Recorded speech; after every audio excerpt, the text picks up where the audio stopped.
Season 2. Let's go. All right, season 2, all the cunts to the front. Let's get into this. So I promise by the end of this episode, you will feel a reinforced sense of capability, tenacity, or at least inspired to keep going. I don't know about everybody else, but in this year, it's 2025 right now, for anybody who's listening in the future, every single time that I check my phone to stay in the loop, to stay aware of what's going on in the world, to stay aware of what's going on in our country, I usually end up sighing, feeling anxiety, shaking my head, and then just like, I don't even know, reposting stories so other people are aware as well. So I thought we needed like an uplift. And I did so much research. This is definitely going to be a episode type of thing. But I do want to point out, I think it's important to know where we are right now. And I have a whole episode of like hope and badassery. But I do believe in order for us to strongly move forward, we need to know where we stand now. For those of you around the world right now, I have just some updates for us if you need a quick refresher on what's happening in the United States, here are some facts, okay? Just take a deep breath for me. This will not last long, but we do need to stay aware of where we're at, okay? So we can move forward strongly. It's been almost 2 years to the day since Roe v. Wade has been overturned, ending nearly 50 years of federal constitutional protection for abortion rights in the U.S. Some states are passing laws stating that abortion is homicide. I don't know how that, I don't. People are dying and doctors are losing their licenses because of this overturning, because it's illegal to get or give the medical help that is needed. Okay. The already marginalized 1% of the population, trans people, are being attacked and targeted because somehow people think their American lifestyle is threatened by people who just want to exist. Another thing that's happening is books with inclusive language are being banned and burned. There were executive orders mandating federal recognition of only binary gender definitions of male and female, even though that's scientifically not accurate. State laws have banned pride flags in schools. There were executive orders mandating the termination of all DEI programs across federal agencies, aka diversity, equity, and inclusion. If you don't know what that is, it's very important to look into that. In turn, that's ending non-discrimination practices across the entire nation. The government has practiced erasure of representation from their official website. Words that reference diversity, accessibility, transgender women, people of color, all those terms and a lot more have been scrubbed from official federal websites. Lastly, there's been 16% rise in hate crime and 23% increase in crime based on sexual orientation just in the first 4 months of 2025. Now, that is not everything. It's not even close, but I'm done on the subject. Now let's breathe. We're inhaling, we're exhaling. And it is because of all of this, I felt like we needed some fuel. I felt like we needed some like hard wind in our motherfucking sails, you know, just to keep going, just to wake up and be like, okay, deep breath. Remember this person? Yeah, we got this. Okay. So I want us to keep going and trying and fighting and doing our fucking best, especially women. So in this episode, we're going to refill our feminist cups. Okay. And we're going to refill them with women throughout history who kicked ass, who had tenacity, and who won in one way or another.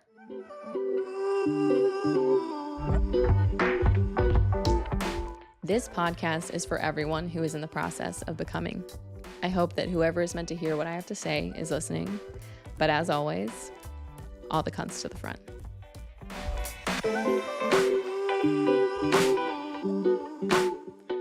I guess you could say the yearning to make this episode comes from the term female rage.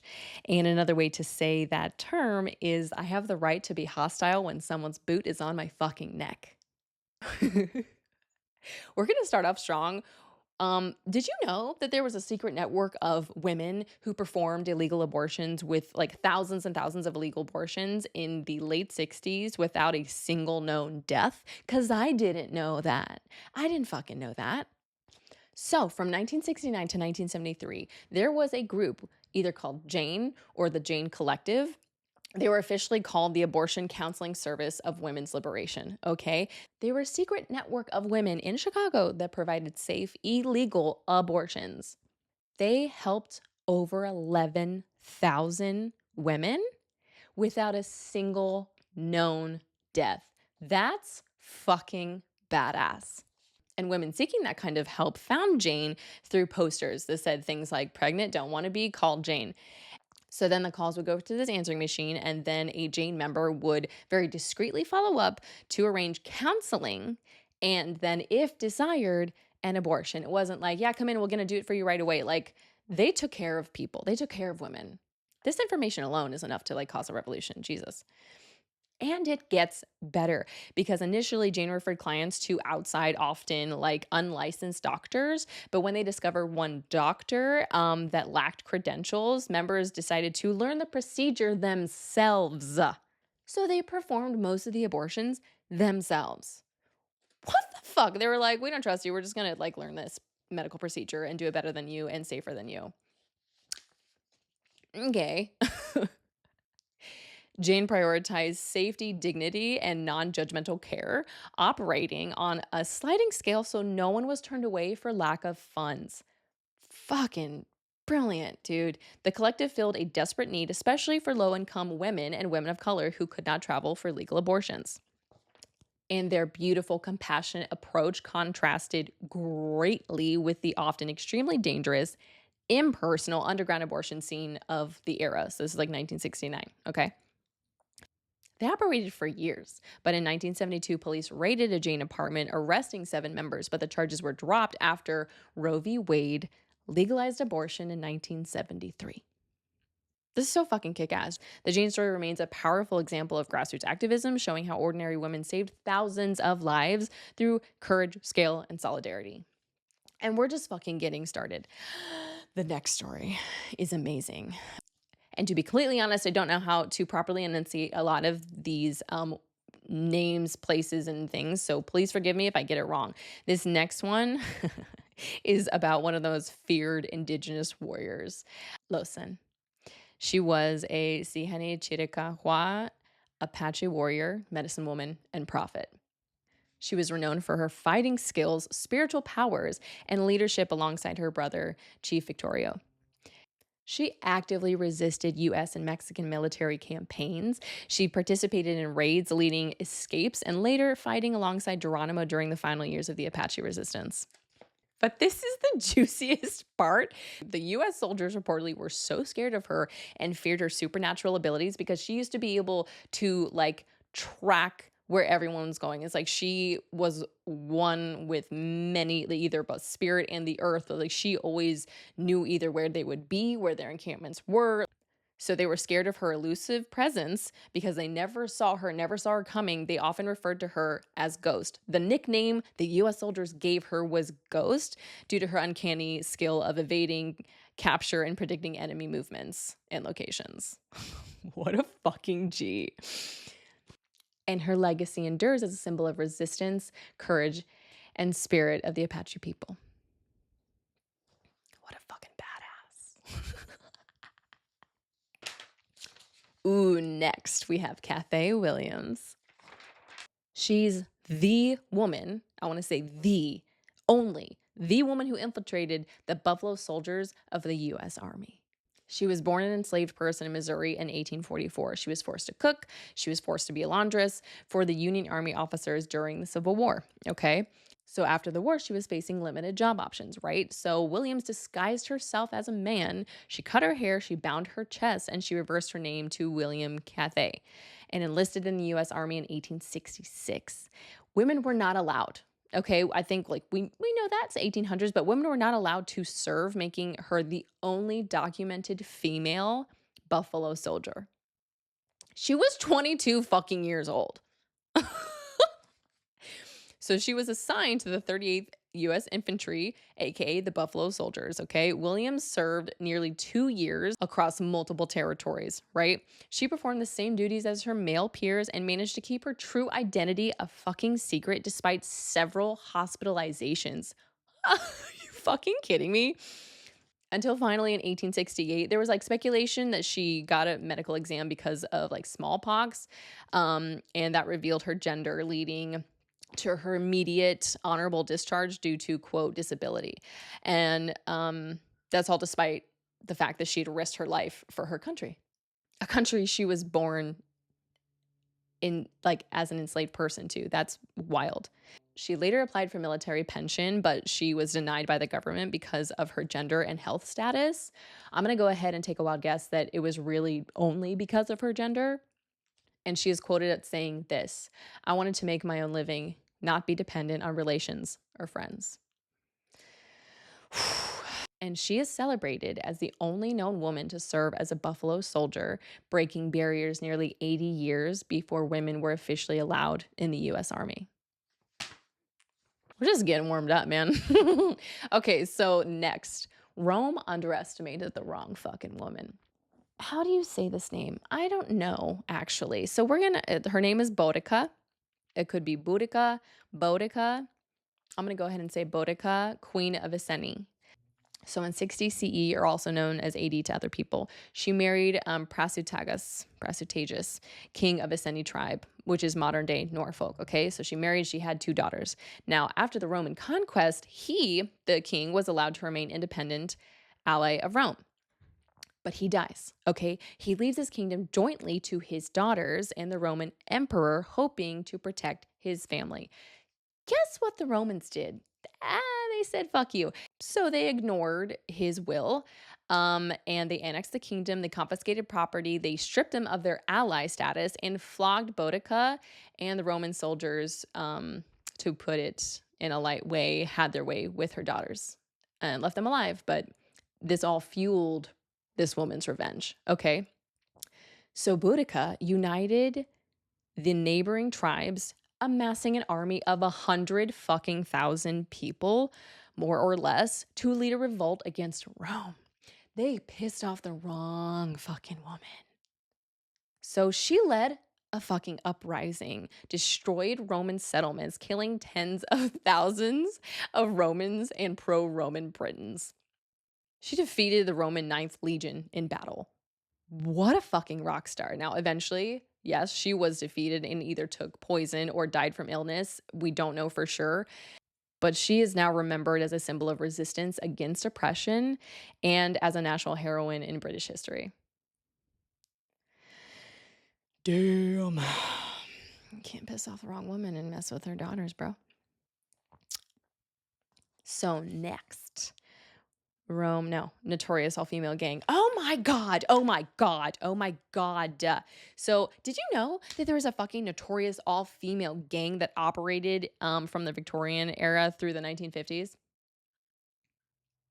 Because I didn't fucking know. They were called the 40 Elephants, or also known as like the 40 Thieves. All-female London crime syndicate, operating starting in the 1870s, but they might have existed since the late 1700s. The fuck? Now, their name is because they were based in Elephant and Castle in south of London, and they were allied with the Elephant and Castle mob. And they were known primarily for their like sophisticated shoplifting operations, which they called hoisting. And their techniques were remarkably effective. So apparently gang members would like enter shops in small groups, right? First, they would distract the sales assistants, while others stole expensive items like jewelry, silks, furs, perfumes. So they wore like custom-made clothing with hidden pockets sewn into their skirts and their coats to conceal the stolen goods, essentially. What the fuck? And they were so organized, probably because they were women, they were so organized that sometimes they hit multiple stores simultaneously, and then they just expanded beyond London, like it wasn't just London. Oh, but don't worry. They also did other criminal activities, more of my favorite, like blackmailing schemes targeting wealthy men, identity theft by opening store account numbers under false names, posing as housemaids for wealthy families before ransacking their homes, staging jewelry heists at high society events. These were fucking G's, dude. And they had notable leaders like Mandy Carr and then later Alice Diamond, also nicknamed Diamond Annie. And I wanted to know why that was, and I tried looking for it, and I found it because she would wear diamond rings on every single one of her fingers. Okay. Okay, Queen. And Diamond Annie helped them transform into a ruthlessly efficient crime syndicate in the 1920s. And like most female-run organizations, they had rules, okay? So everyone in the gang had equal sharing of all the proceeds, and they did not steal from each other. That's pretty solid. I feel like we could learn so much from them. Next, not a female in particular, but a fun fact. Did you know in the late 1800s through the 1920s, before like pepper spray and batons and like other shit like that, women stabbed their attackers in broad daylight as self-defense. And by attackers, I mean like someone who like groped them. And it became so widespread that it was known as the hat pin panic. Should be the fucking panic. So this is the era, because of the Industrial Revolution, women gained unprecedented freedom to move around in public spaces unaccompanied, okay? But with this newfound independence, of course, very predictably, came increased harassment from men, commonly called mashers at the time. I didn't really understand this until one of the stories that I found about them. So, because they wore huge ass hats and hat pins to hold them, right? Because of the fashion, the hat pins were over 13 inches long, and they essentially made effective weapons and self defense. So, here are a few women that do stand out. Okay, so 1889, Cathay Williams stabbed 2 robbers who were attacking a Chicago streetcar conductor. So she was fucking protecting somebody else who was being attacked. She stabbed one robber twice and he ran away. And the second one she stabbed in the face until he passed out. In 1901, 4 young women from 17 to 20 were attacked while crossing a freaking bridge in Pennsylvania, and one of the girls shouted, "Use your hat pins!" And they all began stabbing the men until they fled. In 1903, Leotie Blake from Kansas stabbed a man who pressed up against her on a Fifth Avenue stagecoach in New York City. And later she was interviewed and she declared, if a New York women will tolerate mashing, Kansas girls will not. So now mashers make sense because they're mashing their body up against him. That's absolutely fucking disgusting, but I'm living for this. Like, oh, I'm just going to stab you. That's the consequence. So the same year, in 1903, Rosa Wilson stabbed a man multiple times in the leg when he groped her on the streetcar, telling reporters that she began a hat pin war on mashers. This is fueling me. I love this so much. So this practice became so common that newspapers published instructional pieces and manuals instructing women on how to use the hat pins as weapons. And of course, because men were being attacked because of consequences to their actions, by the 1910s, hat pins were declared a national and international threat, with laws restricting hat pins over 9 inches in length. And this was enacted in several countries, including the US and England. And of course, women, especially suffragettes and the working class women, protested these restrictions, arguing that they needed the ability to defend themselves. And eventually the hat pin panic subsided after World War I because fashion changed in favor of shorter hair, smaller hats, etc. But what a fucking time. Cheers, girls. Now we were talking about England. Let's stay in Britain, okay? Caroline or Carolyn Newton, a British woman, became known, as she damn well should, because she was tried for biting off part of a man's nose when he tried to forcibly kiss her. She's my fucking hero. So a guy that we don't care about, I'm not even going to name him, tried to forcibly kiss her against her will in a public house. And after a struggle, Newton bit off the left half of his nose and spat it on the ground. And in court, she argued that he had no right to kiss her or her sister without consent. The judge famously remarked that if a man kisses a woman against her will, she has the right to bite his nose off if she has a fancy for doing so. Also, kudos to the fucking judge, but mostly to Caroline Newton. Another fun fact about this, the case became a notable early example of women's right to defend themselves against any unwanted advances, and sometimes cited as a forerunner to later sexual harassment cases. Ooh, this fucking one. Okay, so why was I 34 before I learned the name Aspasia? How and why? How and why? Okay, we're going to Greece, 450s BCE, okay? Aspasia of Miletus. So, like the names that you've heard before, like philosophy and all those other things, Socrates, Plato, Plutarch, blah, blah, blah, blah. Yeah, they were taught by a woman named Aspasia. She was their fucking teacher. We're gonna get into it. Okay, she moved to Athens. Aspasia moved to Athens in her late teens. Okay, where she established herself as a prominent intellectual despite her status as a foreign resident.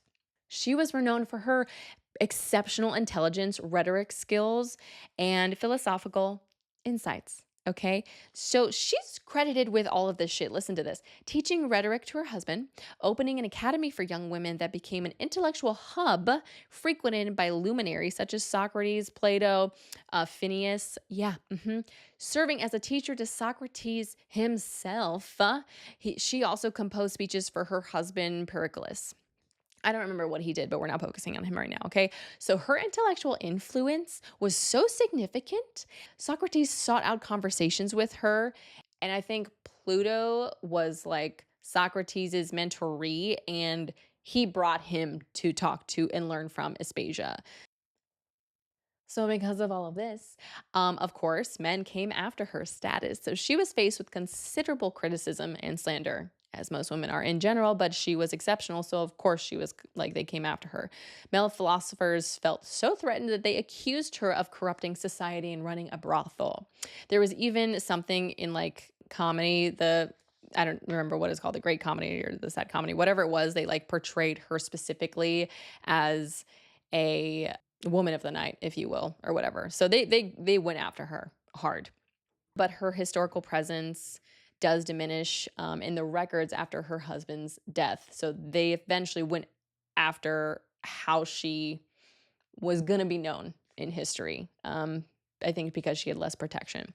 But she was so fucking intelligent. The greatest minds of ancient Greece came to her for wisdom. Like, that's what I didn't know. I've never heard of Aspasia before this year in my life. She was so intelligent, I'm going to say it again, that the greatest minds of ancient Greece, all the male minds, came to her for wisdom.